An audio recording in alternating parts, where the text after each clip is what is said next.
Hello, everyone. Welcome back. So, I'm going to be doing another reading today for the collective.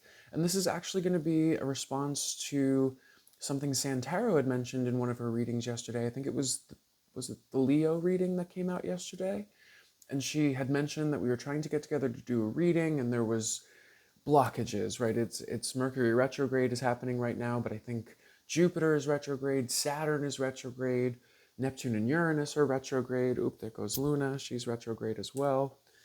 And it's just been a lot of that, right? So it's like communication has not been easy. I myself keep feeling like I'm chasing my tail and doors that typically open are not opening and just very frustrating energy. So I'm like, what am I doing wrong? Am I doing something wrong or is something else happening right now? So let's look into it. I have my algorithm spread on the table, and at the bottom of the deck, which indicates how spirit is involved in the reading right now, I have the Three of Swords. And if you've seen any of my readings in the past where I talk about the Three of Swords being like the fifth ace in the tarot game, almost like the fifth element, right? The multipass, that it's like once you acquire this, it really is, again, like the multipass that kind of allows you to move throughout the construct and it's kind of like being on the other side of the passion, right? If you know, like the allegory of the passion and all of that, it's like this is what you get on the other side of that. And I compare it to the Purple Heart because the Purple Heart is something that's awarded to veterans who are wounded on the front lines of battle but live, right?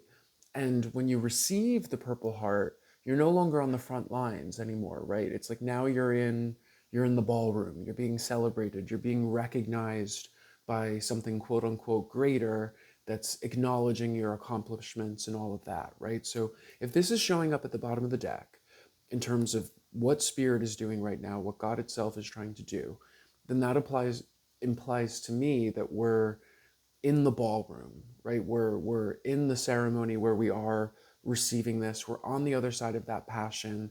But in the same respect, it's like it feels like the map is rearranging. I don't know how else to describe it, but it's like I know in really big multiplayer games like Fortnite or Minecraft, where there's millions of different players involved, that every now and then they update the map, and it's typically like a really big ceremony or event, or there's something that's programmed into the game that if you're playing the game when the map updates, you get to witness this event, right? Something very spectacular and everything kind of changes. And there's a part of me that feels like things are kind of clunky right now because we are mid map change, if that makes sense, where it's like certain spaces are no longer rendered or they're not fully rendered or they're mid re-render or something like that, right? It's like I've used the analogy before as well as like the Harry Potter stairs. You know how there's those stairs in the castle that keep moving and doing, it's almost something like that, right? Where it's like the map is rearranging around us, and I think that that's an aspect of why things are so clunky. So in the foundation of the reading, I have the Hanged Man energy, right? Which is activation under pressure, which kind of feels like the energy that we're experiencing right now. Because the Hanged Man is a push, right? It's an uncomfortable push. It is being pushed through the birth canal. And if you have any resistance to the push, right, it's like you can start feeling stuck. I don't know if I've used this analogy on the channel before. I don't know if I uploaded that reading, but there was one time when I was a young kid and I was at Disney World and I got stuck inside of a water slide. It was one of those tubes and I was moving so fast and it was dark that I got scared and I put my hands against the walls of the water slide and I got stuck, right? So even though I was this tiny little 5-year-old being, I was somehow able to stop the momentum of this massive water slide just because I was afraid, right? So I think that that's just an aspect of what was happening, right? We're supposed to be pushed. That's why this is coming up in the foundation. It's like this is what's supposed to be happening right now. We're being pushed through the birth canal, right? It's like we've gestated, we did our 9 months, now it's time to be born into the new world, right? But what's coming up next in the belief system position is the strength card. And the way that I'm seeing this is almost like a push and pull, right? Where it's like we're being pushed out. But with this particular strength card, what I'm seeing right now is if you've ever tried to take a chew toy away from a dog, right, and the dog just kind of like locks down on it and then the next thing you know, you're in a tug of war. It's like, that's what I'm seeing with this strength card, is that it's like we're being pushed into this new reality, but simultaneously we've latched onto something that's in the mouth of the proverbial dog, which is the old reality. And it's like, it's creating this tension tug of war where it's like, you know, that thing is like locked in the dog's mouth and we're trying to pull it out. And I would say that what we're trying to pull out is basically like an aspect of identity or legacy that we feel like is stuck in that old paradigm, right? That it's like, it's something that we feel like we need to extract or we need to take with us. But I'm questioning that. When I look at this board, I'm questioning that. And what's coming up next is the Temperance card in the Mars position, which is basically like the action that we're supposed to be taking right now. And the Temperance card is in that position, and it's basically, it's like the plot itself is recalibrating. And the reason why I'm saying that is because as I go through the deck, or excuse me, as I go through the reading, I add up the math. And the math kind of helps me clarify the different cards. And the number 7 came out for numerous cards, I think more so than any other number, including the Temperance. And 7 corresponds to the Chariot, which talks to me about the thing that drives the narrative, right? So you could call it the plot. It's like the Chariot and the plot are the same thing in my mind, right? It's like the thing that drives the narrative is the Chariot, right? And it's almost like the plot itself is under maintenance, right? Where it's like, it's almost like there's nothing currently plugged into the GPS. I don't know how to say that because it's like there's something plugged into the GPS, but the map is changing, right? So it's almost like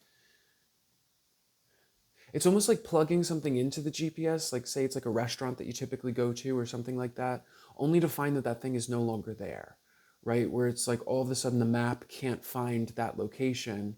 So now you're looking for something else, right? Because whatever it is that you typically plug into the GPS, it's like the map is not recognizing, or there's some sort of traffic jam, so you're being rerouted or something like that.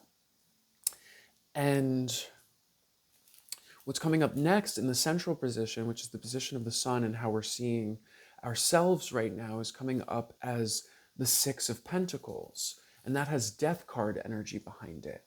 And this particular 6 of Pentacles is making me think of like, how do I say it? Where it's kind of like a restructuring. Like, you know how like really wealthy people are good at hiding their money because they can move it around and they can move it through charities and NGOs and offshore accounts and this, that, and the third, and they have a way to move their assets without spending any money, and they can take the debt and turn that into money. It's like there's something like that happening poetically at the energetic level, where it's like the same thing is kind of happening in terms of like a restructuring.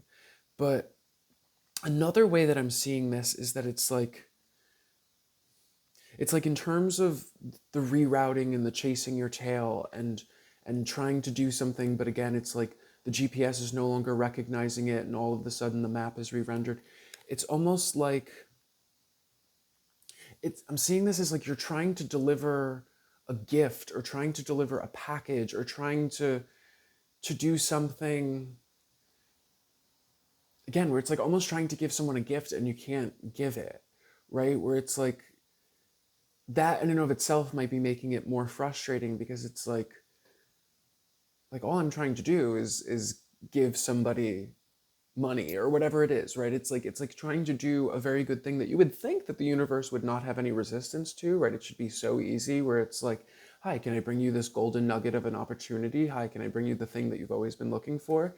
And it's like, for some reason, it's just not clicking together, right? But it's also, it's like the restructuring of it all. I don't understand where it's almost like the tax code has changed, right? I'm just thinking like my mother is an accountant, right? So we're always talking about saving your receipts and write-offs and this, that, and the third. But I know like every year she has to do this continuing education to keep her license active because the rules are constantly changing, right? And what you can write off also changes, right? So it's something like that where it's like the tax code is changing and it's almost like the universe is like waiting for something to go into effect so that you can benefit from this exchange in a different way. And like mentally you're there, you're aware that this change is coming, but maybe it's too early, or we're still waiting for everything to kind of fall into place, right? Because I'm seeing that as well with the Knight of Wands in the Venus position, where it's like there's this very eager desire to do it now and do it quick and do it because it's like the energy is there and you just want to bite the bullet and jump on it, right? Where it's like we're not waiting, we're doing this now. And it's like I think that that's stalling out because this Knight of Wands, it's like it's oriented towards the past, right? It's oriented towards all of these first cards that came out on the table, which makes me think that it's like, again, it's like trying to fit a new key into an old lock. That's the best way to explain it. It's like you've received the keys, but the locks haven't been changed yet, right? It's almost like when you sign a lease on an apartment and they won't let you into the building until a certain day because that's when the insurance takes effect or something like that. It's something like that where it's like we're slightly ahead of the curve here in a way that is annoying. And I think that's the best way to explain it because it's like you can see this temperance that's happening. You can see the crystallization. You can see that you have like all of the resources that you would require for this. It seems like everything is ready to go, right? That's why it's like, why can't we just pull the trigger? Why can't we just do this right now? And but then when you're also seeing right beneath that in the position that kind of implies not exactly blockages, but like the limit of your imagination is the Four of Wands, which also has Chariot energy behind it, right? So it's like feeling frozen, right? Where it's almost like it's almost like having access to a car, having the keys to be able to put it into the ignition, but the garage door is locked and you don't know how to open the garage door, so you can't even get the car out of the garage door, right? It's like it's like something like that. So it's so frustrating where it's like, "Oh my god, I have everything I need. I'm so ready to go and I just can't get through this stupid door," right? And you're like, "Do I just floor it?" It's like that wouldn't be good. It's like that's going to piss somebody off if I just blow through this door. So what can we do, right? And and what's interesting, so again, I was saying like the Knight of Wands, right? Where it's like you're trying to move forward, but again, garage door is locked. And then above this this Four of Swords, which is talking about the locked garage door, we have the Emperor in the position of the role that you're basically supposed to be playing right now, right? And this Emperor is stationary. And the Emperor is also seemingly in like observation mode, right? Like I'm actually picturing the Emperor almost like sitting in the box seats of the Colosseum, right? If you think like the Roman Colosseum, there was always the Emperor's box where he could observe what was happening, right? And there was a lot happening around him, but not to him. He was just observing, right? And it's something like that, where it's like, how do I say it? Where it's like,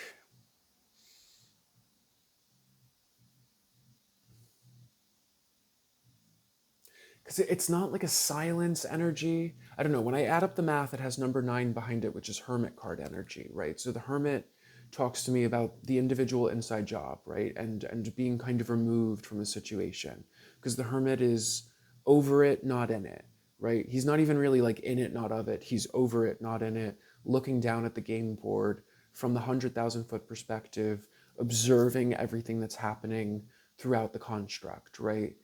And that could be an aspect of it too, right? Where it's like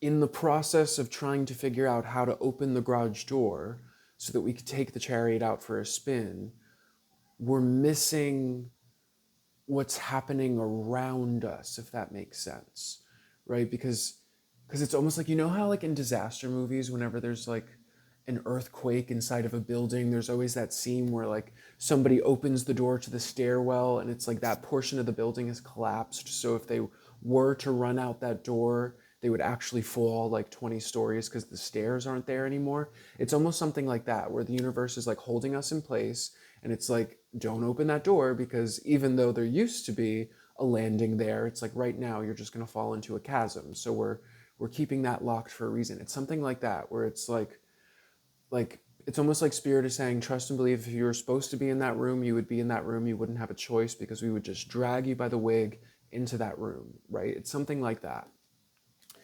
And what's coming up after this Knight of Wands in the position of Mercury is the Four of Cups, right? So again, I was saying this Knight of Wands is oriented towards the past, where it's like you have this lightning rod of energy and inspiration and passion, and you have your resources, you know the game plan, you know what you want to do, you know the script that you want to follow. And then, but again, it's like oriented towards the past, right? Oriented going towards the thing that you're familiar with, towards the thing that you're used to negotiating with. Whereas the Four of Cups implies that that thing is no longer the thing that you're supposed to be engaging with, right? It's like, again, the map has changed, but we don't realize that the map has changed, right? It's like I'm almost seeing it like this, because the Knight of Wands is headed towards the past with this inspiration, right? Where it's like, again, trying to pull the chew toy out of the dog's mouth, where it's like there's something there, and I just want to keep struggling with that until it opens the way that it used to open, or the way that I want it to open. But it's like, as the chariot moves, or excuse me, as the Knight of Wands moves, and it's like pew, going like this, it's like the dust cloud that it's leaving behind it is this cup that's in the distance, right? With the Four of Cups, he's focused on the past, that thing that's no longer working. But here in the dust cloud, it's like there's this new Ace of Cups, right? And the Ace of Cups usually talks about an upgraded identity, an upgraded belief system, right? And that would imply to me that perhaps the reason why this past experience is not going to be the ideal ecosystem for your future project is just because the role that you played in that old ecosystem won't support the new identity that's upgrading. And the best example that I can give with that is like, maybe you've had this experience as well, where like, if you level up in a workplace and you go from being, you know, one of the motley crew, one of the peons, to somebody in a management position, or somebody that's elevated in some other way, it's like, at least from my experience, what I found is that it's like it shifts the dynamic in a type of way where the folks that you used to work with don't work with you in the same way. I'm trying to say it as gently as possible, right? But it's like, but I can think, okay, so when I was at the hotel where I got my tarot residency, right? So I had landed the tarot residency in December, but it didn't activate until July. And then at some point between then, they offered me another position at the hotel that was a mundane position that had nothing to do with tarot. And I took it because it was a great position. I was like, oh my God, yes, I'm honored. And everybody knew me in that position, but nobody knew that tarot was coming down the pipe. So as soon as the tarot thing was activated, the next thing you know, there's posters of me all around the hotel, and I'm on the Instagram and yada, yada, yada, and I'm kikiing with the celebrities. And not everybody that I worked with was as happy for me as I was for me, if you know what I'm saying. And I've noticed that with other places where it's like, again, it's like if you go from playing one role to another role, it's like the matrix entities that are a part of that structure itself don't always respond well to it. So I'm getting a flavor of something like that, where it's like, in this new role, you're stepping into the room as an emperor, right? And I'll say the same thing with like the events that I'm doing. So it's like, I've noticed that if I try to do these events, and I've done these events at places where I have worked and where people know me as, again, one of the peons, that they do not help me. That they will do everything that they can to kind of leave me to my own devices, not leave me to my own devices, but it's like when wedding planners and event planners come in, everybody drops what they're doing and treats them like Beyonce and moves everything that they can move to like make the space ready for them. When I show up, it's just like, oh, okay, let him do what he wants to do, right? And it's because of that whole thing. So it's like you're supposed to be the emperor in this next role, right? So it's like whatever room you walk into with this new Ace of Cups, it's like you kind of want it to be a new space, and perhaps that's why like the older space is giving some resistance, or it's not rendering the same way, because it's like you're not really at that frequency, and the only thing that they know you as is the novice, so they're not really going to accept you as the master because they don't see that has nothing to do with you being the master. It's just like they haven't received the software update yet, right? So they're still working on an old operating system where they see you as the novice. You've received the software update. You're in emperor mode, right? So it's like the emperor cannot play the role of peon. It just doesn't work. I don't know if that's a disrespectful word. I'm sorry to keep saying peon, but you know, sometimes they say I'd rather be a peon than peed off, right? So either which way. So that was, again, I was saying the Four of Cups, right? So it's like there is a new aspect of identity that might not, it's like square peg, round hole, right? It's just not fitting into the past, but it is oriented towards the future. And in the future, we have the Ten of Cups, right? So this is what is trying to evolve. This is what's trying to manifest right now, because it's in the position of the moon. So that talks to me about like dreams that are trying to become reality. And with the Ten of Cups in this position, what's the math on it? 21. Okay, so it's adding up to world card energy, right? So an evolution, an upgrade, all of that. Perhaps you need to upgrade your Ten of Cups. Perhaps it's time to go back to the drawing board and really re-examine what your Ten of Cups looks like, right? Because this is supposed to be the happy ever after. This is supposed to be the Goldilocks zone. And is your Goldilocks zone a moment where you're surrounded by like-minded people who genuinely love you, that you vibe with, where it's just, you know, this cohesive environment, this harmonious environment? Or is your Ten of Cups something where you're trying to win over people that have always given you the short end of the stick? That's not really the Ten of Cups. You know what I mean? It's like I recognize that was always part of my Ten of Cups, right? Where it's like trying to find out a way to do right by all of those that did wrong by you, or something. I don't know. It's not really that deep, but you know what I'm saying, where it's like not everybody has the same idea of paradise, right? Paradise is a very subjective thing, right? For some people, paradise is a late night dance party. For some people, paradise is a quiet afternoon tea, right? So it's like, are you trying to create a paradise for people that don't really gel with that, or are you trying to create a paradise for yourself? And I guess the real way to say it is like, are you trying to prove something?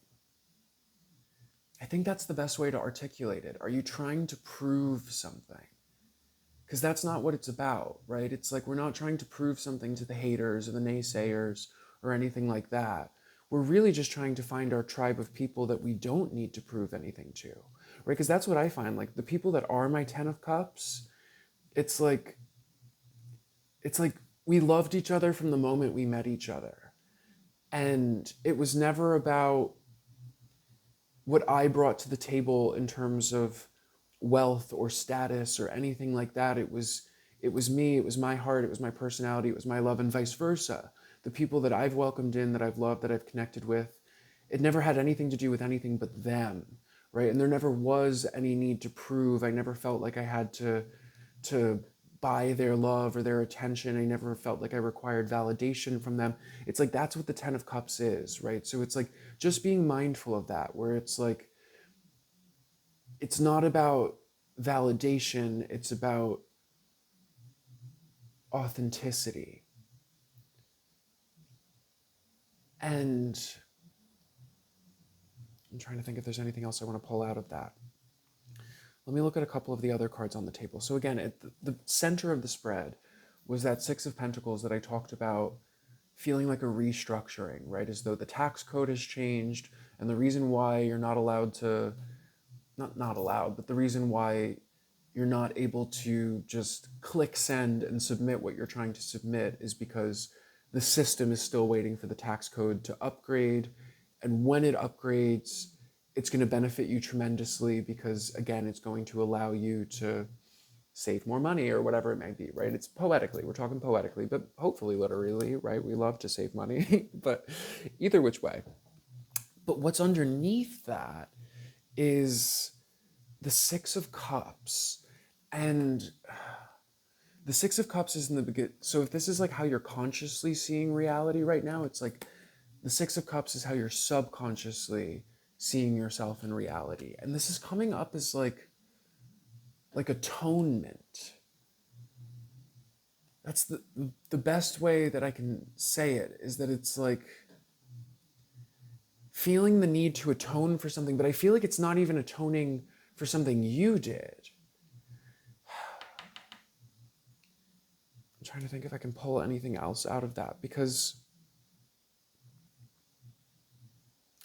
then above it, it's like this is how spirit is seeing you, right? So this is how I'm seeing it on my table. It's like this is conscious, subconscious, and then higher consciousness, right? And the higher consciousness is the Seven of Pentacles, which is kind of like spirit saying you're doing too much, right? Because the Seven of Pentacles usually says it's like you have this one pentacle right here at your foundation. That's all you need.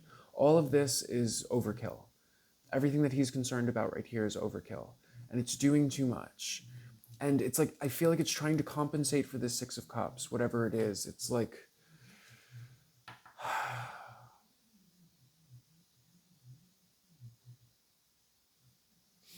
I don't know what it is. It could be like a savior meme kind of energy. I think that might be the best way to say it.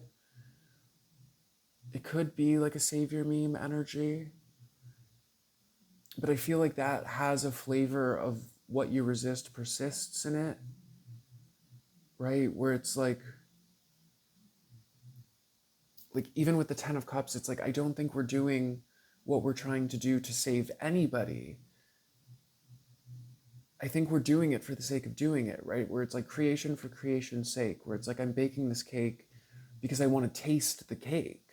I want to have it. I really want to know what a chocolate cake with coconut frosting tastes like. So I'm making that for myself.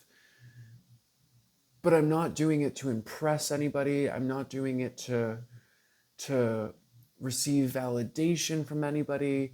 I'm not doing it to save anybody. I don't know how cake would say. I mean, cake has saved me a few times, I'll say that much. But you know what I'm saying. Like,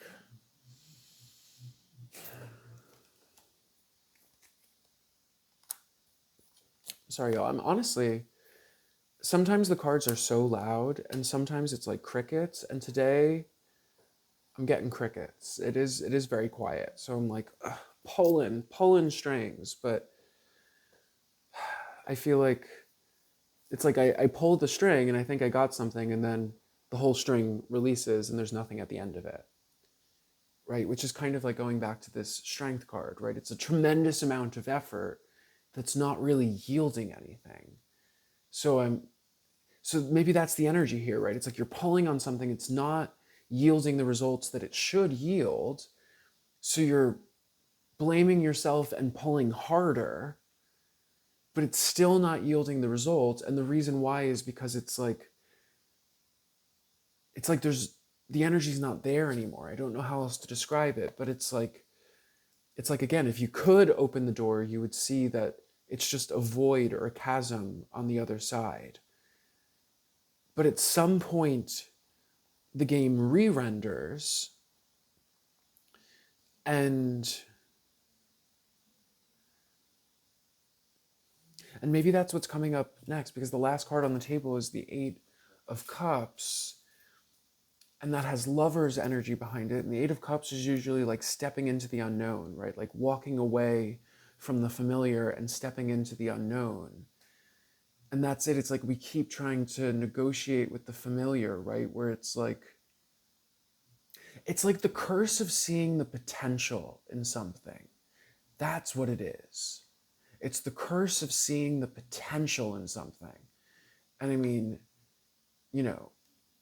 shout out to the interior decorators and the visual merchandisers and the gays in general that might be watching this, but you know what I'm talking about. When you see a space and you're like, oh, the potential. It's like, I would love to just go in there and zhuzh it up and fix the lighting and give it a good dust and do a little feng shui. And this could be, the cat's pajamas, right? But there's a reason why it's not the cat's pajamas. And that's because there is some sort of gremlin occupying that space that wants it to be what it is, right? And it's the curse of the potential. Because again, it's like you could drive yourself crazy trying to pull that chew toy out of the dog's mouth, right? But it's like the thing with potential belongs to the dog that has had its teeth sunk into that thing for God knows how long, right? And it's like if it hasn't changed in the past, it might not change now, right? Unless it is your thing, right? It's like if it is, what would I say? It's almost like, like storage wars, right? Where people abandon like a storage unit and then you can auction off and buy it and then it becomes yours, right? It's like if it's yours, then you can do whatever you want with it. But if there's another personality that technically has dominion over that space, again, it's like the space is a hot mess because they want it to be like that. Or the opportunity with all of the potential is not yielding any potential because they've chosen for it to not yield potential. And that is a certain type of energy vampirism. Let's be real. It's like they lure you in with the potential and then just to get you stuck in the muck of whatever it is, right? So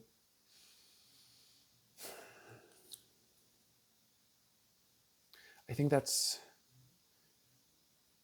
the best way to explain it. Let me pull one of my oracle cards from my Mother Mary deck. Shout out to Mother Mary. I only found out recently that only the Catholics are into Mother Mary. I didn't realize that like other Christians think that that's like a pagan heresy.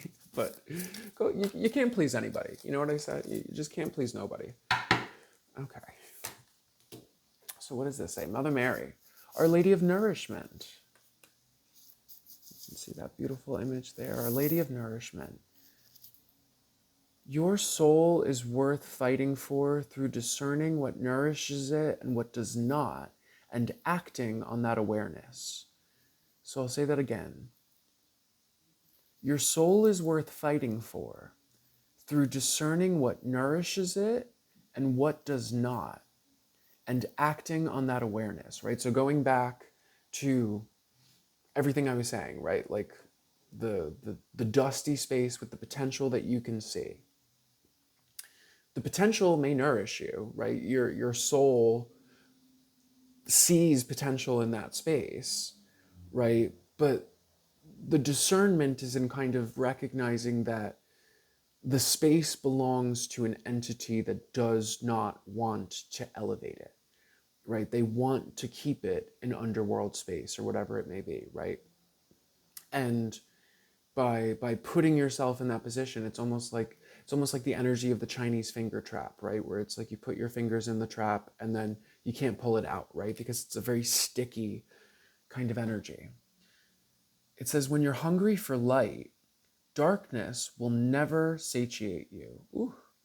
No matter how much of it you try to consume, okay, right? So look at us trying to act like the world's Roomba, right? That we're gonna clean up this place, we're gonna dust it up, we're gonna do. But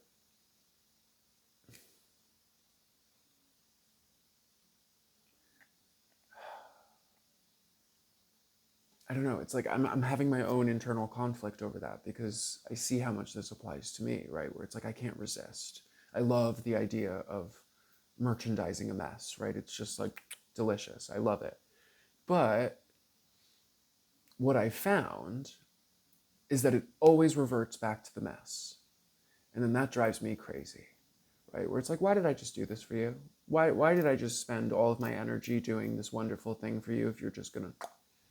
And it's like, because that's the vampirism, right? Where it's like, because think about it, like think about the energy of like an antique barn, right? Like stereotypical antique store, jam-packed full of crap, right? And maybe some gems, right? But it's always like my mother would always say, they think they're sitting on a gold mine, right? It could be like just a tchotchke worth nothing, but they, hold on to it. It's like Gollum in the Ring, right? It's like antiquing can have an energy of like vultures and things like that, right? Like grave robbers and hoarders and pirates and all of that. Shout out to the antiquers, right? I'm sure there's some wonderful antiquers out there, but I'm stereotyping for the sake of it, so roll with me. But when you're hungry for light, darkness will never satiate you, no matter how much of it you try to consume, right? So it's like they have created this messy space because they are consuming beauty, and it's being like pulled into this space where the beauty just gets hoarded. Again, it's like I'm thinking of like the dragon Smog in the Lord of the Rings film, right? Where he just hoards all of the wealth, doesn't do anything with it, it just sits on top of it, right? And it's like you can get lured in with your potential because it's like your beauty, your light, your thing is another thing that it's just trying to hoard and get pulled into that sticky mess. And it's like you can merchandise it, you can do whatever you want to do, but as soon as you step out of that room, Smog the dragon is just going to turn it into a pile of shit again. That's just how it is, right? Because that's what they want. So again, when you're hungry for the light, darkness will never satiate you, no matter how much of it you try to consume.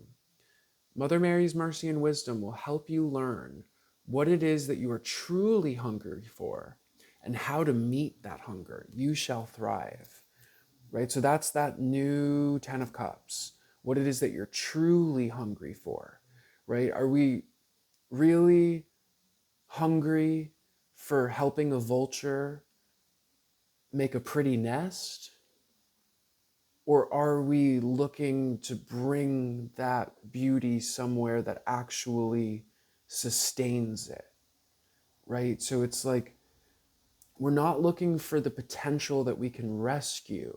We're looking for the glass slipper that we can slide into. I think that's the best way to explain it. It's like, yes, we're not looking for the mess that we can clean up, right? That's which is very Cinderella, right? Which she was going around cleaning up everybody's mess, right? We're done with that. We're done playing Cinderella, right? Because it's never, there's something about the energy of that where it's like it never actually satisfies your hunger. I don't know how to describe it, but it's like it has to do with appreciation, right? Because it's like if you're going into that messy space that's under the dominion of somebody else, whatever that may be, it doesn't have to be an antique store, right? It can be a restaurant that's a hot mess, but you see the potential, a store, a relationship, a person, a place, a thing, it doesn't matter, especially if it does not belong to you exclusively. If it does not belong to you, if it belongs to somebody else and you're here like, let me do my charity work, let me help, let me do the most. That space is a mess because that is how they want it to be. Period. And if they had any desire to make it beautiful, they would have made an effort to make it beautiful. But they're just taking beautiful things and dirtying them up for a reason because they're feeding off of the energy of that. And they have no problem with you volunteering to pour more energy into this black hole because then they can feed off of that too. But with this new space, to learn what you're truly hungry for, right, is a space that appreciates that. That's the best way to say it, right? Is that it's like, the messy room energy, the messy space energy, the space with potential that is currently a hot mess that needs to be negotiated with, does not appreciate beauty. It only squanders it because it feeds off of the squandering of beauty, right? It's like parasites don't eat fresh fruit. They wait for the fruit to rot. So that's what they are. They're luring in your cornucopia of gifts so that you can rot in that space and then they can feed off of you. I know that that's a really harsh way to say it, but it is what it is. So what are you truly hungry for, right? You are hungry for a space that actually supports beauty. So it's either going to be beautiful already, or it's going to be your space, right? So again, if you happen to, again, like storage wars, right? You buy the storage unit and it's filled with crap, but you can do something. Now it's under your dominion. It belongs to you, right? There's not some other entity, consciousness, manifest, or whatever, NPC, that's going to need to be negotiated with. It's just you. That's a completely different situation. You bought your plot of land. Maybe there's a pile of garbage on that plot of land. Now you're allowed to clean it up, right? But if it's just the crazy neighbor's plot of land, you can clean up their garbage, give it a week, it'll be filled with garbage again, right? And you're just going to hate yourself for spending all of that energy. So I think I'm going to leave it there. If anybody's interested in a private reading, hit me up, link in bio. And that's pretty much it. I love you guys, and I will see you soon. Bye, y'all.